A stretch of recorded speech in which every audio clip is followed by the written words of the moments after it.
Hi, folks. This is Pat Moore. I appreciate you stopping by the channel. This is my channel, More Sporting, and today we're out on Lake Osoyoos. We're going to be doing some pre-fishing. This is July 17th, and we'll be doing some pre-fishing on the 18th and 19th as well, and that's all in preparation for the WKBF tournament that's going to be held on the 20th. So stick around. We're going to go through all three practice sessions and show you what fish I catch, and there will be some big ones in here. So I think you'll appreciate it. And once again, thanks for stopping by. All right, so this is the first fish that I caught, and as I'm wont to do, I tended to troll from one location to another as I'm scoping out the general area of the lake, and I was trolling a medium-sized paddle tail, probably 4-inch paddle tail, and caught this fish. And it is going to be bigger than 12 inches.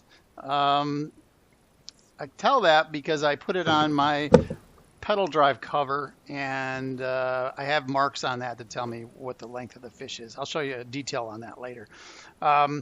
So yeah, here we are. Within first 20 minutes, I caught a keeper, and I was pretty thrilled with this because most of the tournaments that I have gone to in the past 2 years, I struggle to catch fish. And having caught a fish this quickly and this easily was was pretty exciting, I gotta tell you. Well, turns out it wasn't a fluke. I caught another fish, and this was within 10 minutes of the first fish. And what really amazed me, and I think it has to do with the water temps, these fish were fighting so hard. I mean, I was catching little 10-inch fish thinking, oh, well, this is a really good one. By the time I get it in, I look at it and go, how are you doing that? How are you pulling that hard?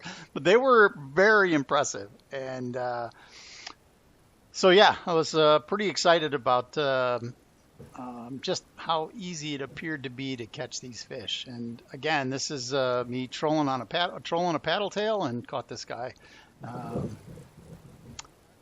And I don't know how big he is. Let's pull him out and take a look. It looks like that one's going to be a keeper as well.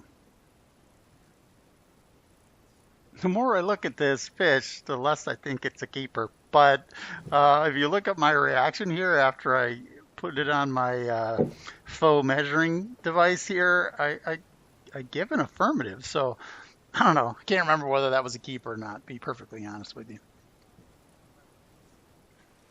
So my first stop here was a section of just off a point here that had a really steep drop off. And you can see here I caught a small perch, and I caught it on one of those dice lures.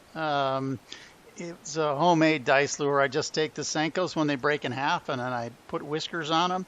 And I keep those in my bag just in case I'm on some water that's highly pressured and it gives them something else to see that they might be interested in biting. And this was not the case with this lake. It didn't seem to matter what I put down there, they were going to bite it. So I think that I'm going to catch a smallmouth on this thing next year too. Yep, sure enough, got a hit here, the exact same area using the, I call it the whisker worm. And it's, of course, like all the other ones, it's fighting really, really strongly. I'm just so impressed with these fish in this lake. There I am checking to make sure my cameras are all running. Yeah, Pat, they're still running, except for you overwrote the data on your chest camera, you knucklehead. And you see me there, I had to adjust my drag because the fish kept pulling line out. And it's not that big a fish. It's not like this is a 20-incher or anything, but I just could not get them in. There we go. Finally. That looks like a better fish right there. I don't know what he is.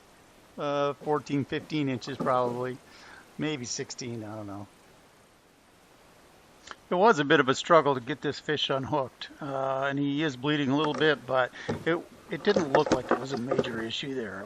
It just like I hit a small artery or something, but that fish takes off. You can see when I let go, he takes off like crazy. So he's a healthy fish, and you get a glimpse of my whisker worm there. And this is the fourth fish that I caught, as long as we're not counting the perch. No, we're not counting the perch. And I caught this one on a diesel minnow, which is a Z-Man product. They have great action, by the way. If you're looking for a long-lasting Elastec style paddle tail, the diesel minnows are fantastic.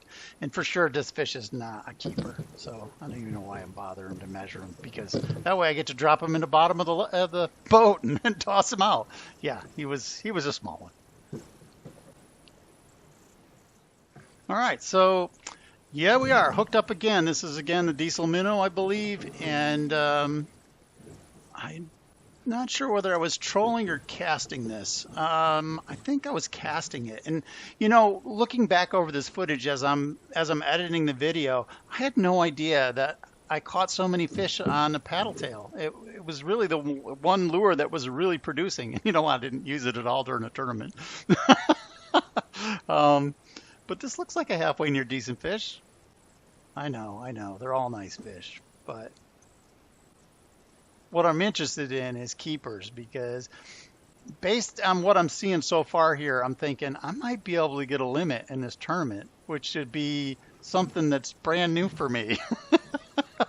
I don't typically do real well in the tournaments. So I thought, well, I think my goal for this tournament should be, in fact, to get a limit. And I think that one was a 12-inch fish. Most of these fish were coming off this drop-off that I had found near that point, but not all of them. And this is going to be the sixth fish. And yeah, again, I was caught on the diesel paddle tail. So I didn't realize that I had caught that many fish on that thing.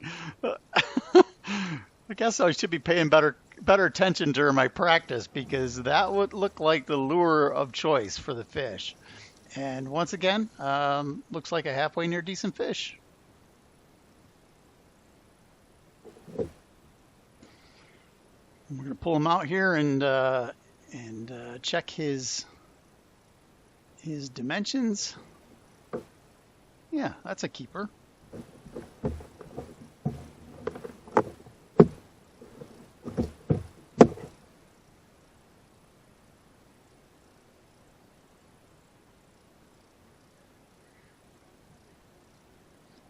Good looking fish.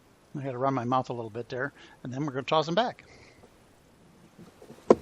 All right, I had put the paddle tail down for a little bit here, and I was fishing a drop shot and not getting a whole lot of bites, but this one came on a wacky worm.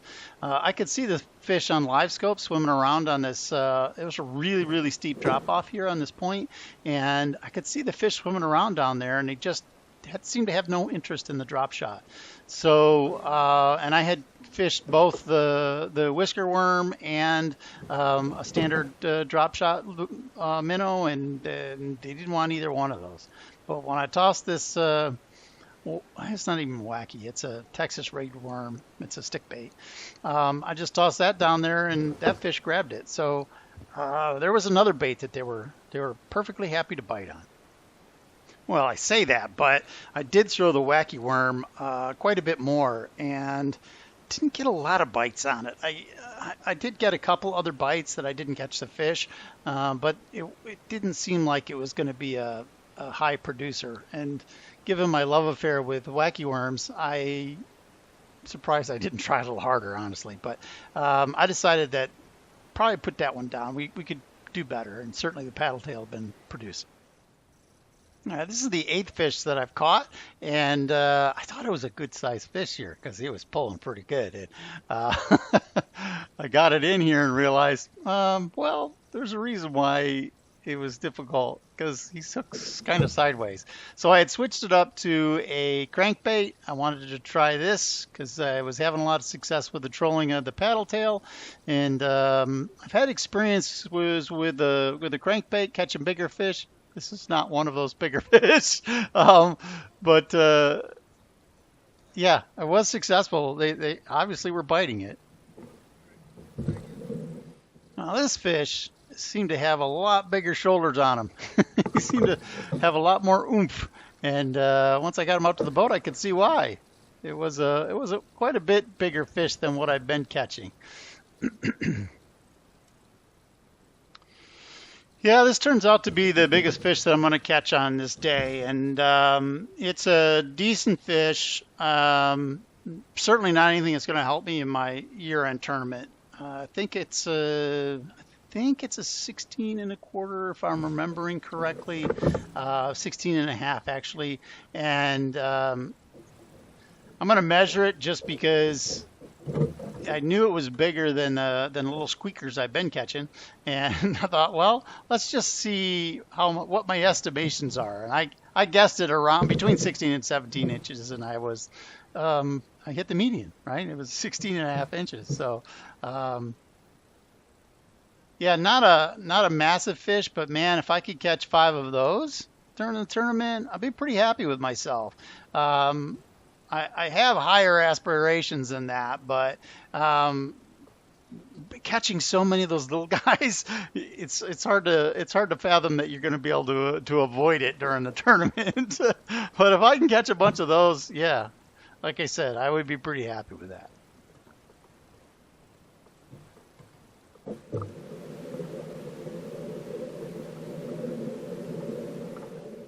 Well, turns out that trolling was an okay idea. I did catch another fish, and it was a halfway near decent fish. It was, I believe it was a keeper. He's kind of borderline, but I believe he was a keeper. And that's leading me to believe that this is going to be a productive technique, that it's something that I could do during the tournament. I tend not to want to do that because if you run across a section that's holding a lot of fish, you're likely only going to catch a couple of them because, trying to troll through an area multiple times is challenging, especially in a tournament when everybody's trying to get on the same fish. So tournament fishing, trolling is not probably the best idea as your number one technique. But it did appear to me that it was relatively productive on this day, and it might be something that I could do just to get my 5 fish. So I kept that open as a possibility, and yeah, it's a keeper, but that was a great fish handling skills, Pat. Maybe you should measure them up and get them back in the water.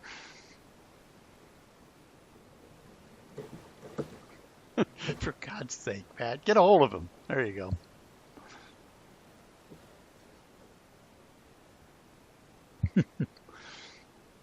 Yeah, it's a fish, Pat. Toss him back in. There you go. All right, this is the 18th, and I put my camo shirt on so I could sneak up on the fish.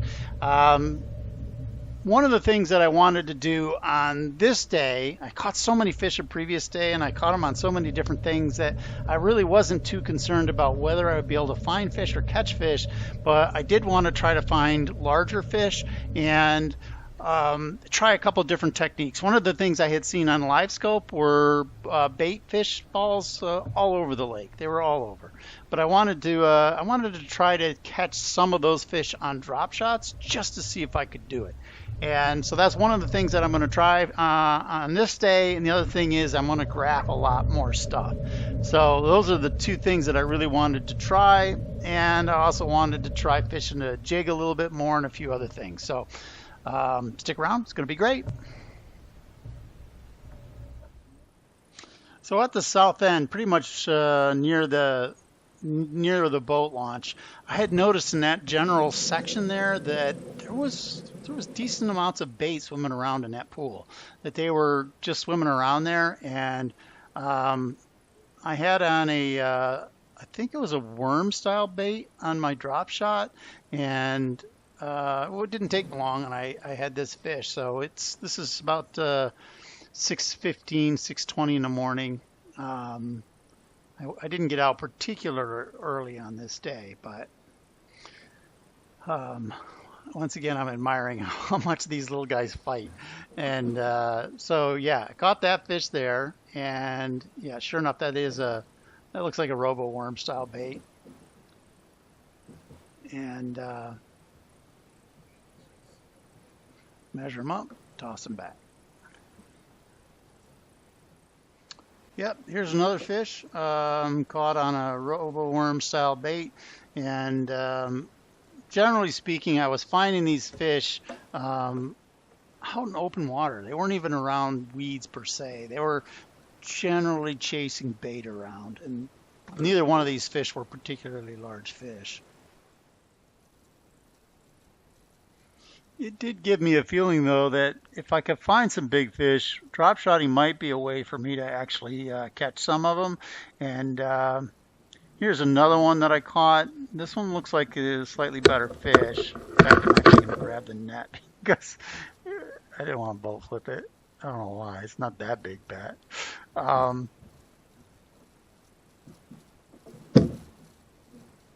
But it is on a drop shot, and I believe that I had switched out from the robo worm because I was catching fish on them, but I was watching a lot of fish just swim by it. They just ignored it, and I believe that what I switched to was a Z-Man style fluke bait that I had on the drop shot. It had plenty of action, and it's just something that I wanted to try. And this guy really liked it because he got gut hooked. And it didn't take long. I did get him unhooked pretty quickly here.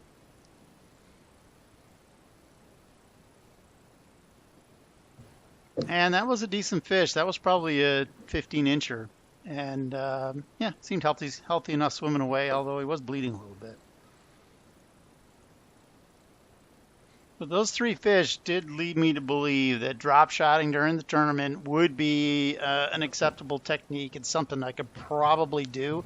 Yeah, you know, if something happened and things got tough, I thought, well, I could probably find bait fish out here and drop shot them and be successful with them. So I had that on the option 2 thing to try.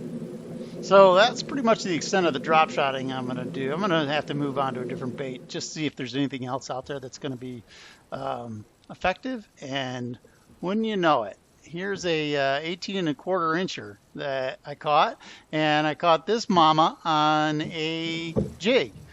And it was a shortcut grass. You know, it was probably 3 or 4 feet of grass right on the edge of a really thick patch, and I was working the jig through that, and I don't know, probably 10-15 minutes into working the jig, I got a little nibble on the leg there, and when I set the hook, this good looking fish here was on the other end. She's a beauty. Now she's not going to help me with the year-end tournament either because she's too big. Or she's too big. She's not big enough. Unfortunately, I've caught like, I don't know, 8 or 10 of these 18-inchers. And it's funny, a year and a half ago, 2 years ago, that would have been my personal best. But right now, she's just not going to help me. I just got too many fish that are bigger than this. So but she seemed pretty big, so I want to make sure that my thought process here was correct, that she was not quite big enough, and so we're going to measure her up. Not sure why I even took a picture of her. I knew she wasn't big enough, but in case anybody had any questions about whether I caught a big fish on this pre-fish or not, I figured I'd take a picture. This next fish here, she also put a nice bow in the rod, but I don't know if she's all that big. To be honest with you, they just fight so hard here. It's amazing. And yeah, I boat flipping it, so it can't be that big. That was a decent fish, though. Look at that. So that to me is certainly a keeper, 13, 14-incher, and once again, I'm back on a crankbait. In this case, I'm using a square bill. So the other one I was using was a Chinese version. It kind of looks like a flicker shad, similar action, but I think the shape is a little bit better refined than the flicker shad, to be honest with you. And I thought, well, I think it's time I try a square bill because I have a lot of success with that as well. So I switched to that and tried that up. This next fish It felt like a really big fish. It was a little odd though. I don't know. It didn't seem to be the same as the other bass I was catching. I thought, well, maybe I got a side hooked or something. Well, something didn't seem right. And I got it up to the boat. I realized why. I thought maybe it was a trout, but it didn't have like the right coloration. And I thought, well, maybe it's a lake trout or a Mackinaw. And that's not adding up either. I don't think there's even lake trout in here. And so I'm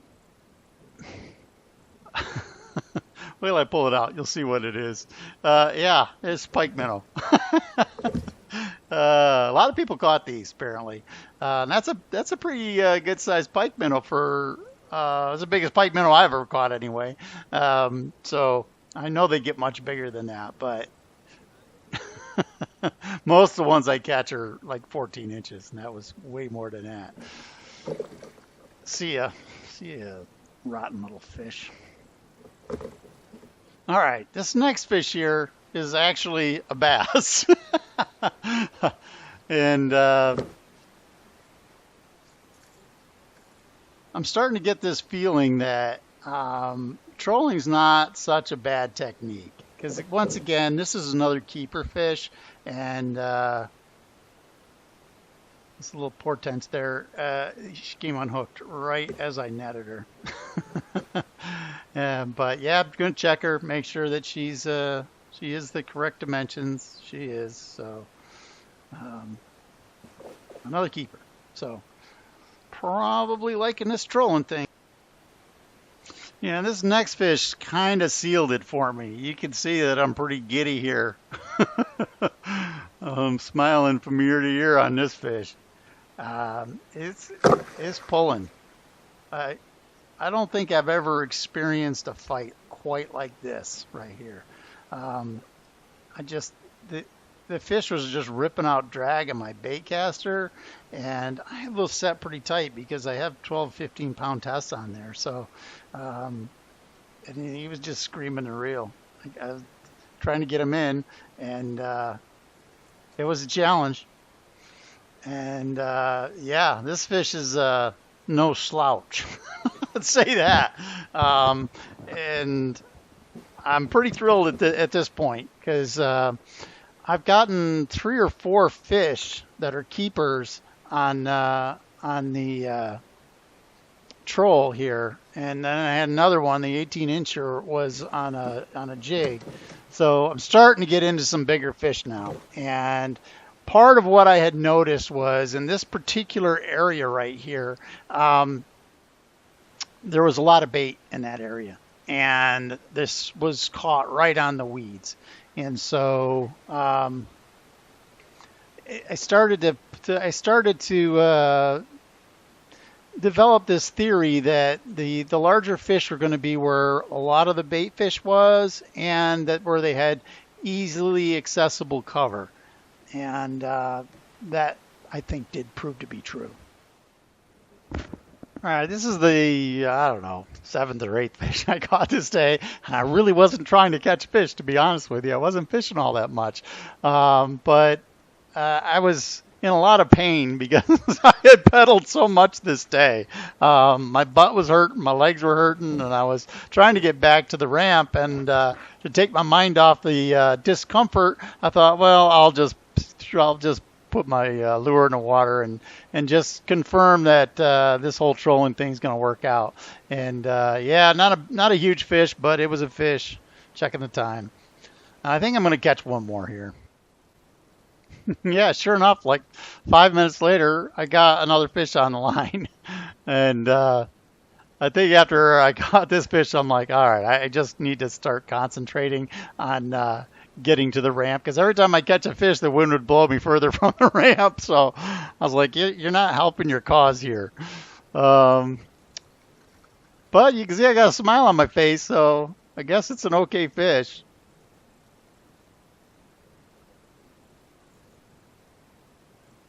Yeah, that looks like a keeper. And it is. It's a keeper. But enough is enough. I think I'm going to pack it in for the day and head back to the ramp. I got one more day of pre-fish.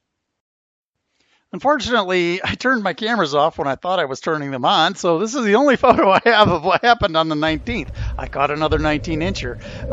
And one of the things that I had determined was based on the previous 2 days of fishing and the little bit that I did on the 19th here, that I thought my best bet was to troll north on the lake to make sure I get my 5 fish. So I wanted to just troll all the way to the north end of where we could fish, and I expected I would catch 5 fish in that period.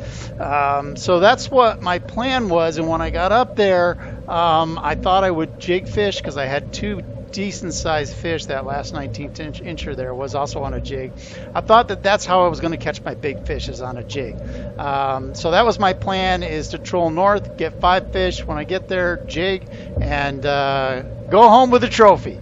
Well, it didn't work out all that exactly like that. And you'll have to watch my next video where I cover all the things that happened in the tournament to find out exactly how things went. All right, well, if you haven't already, could you please click the like button, subscribe, do all that yummy stuff, and that's pretty much all I got for you on this video. Thank you very much for stopping by. I appreciate you.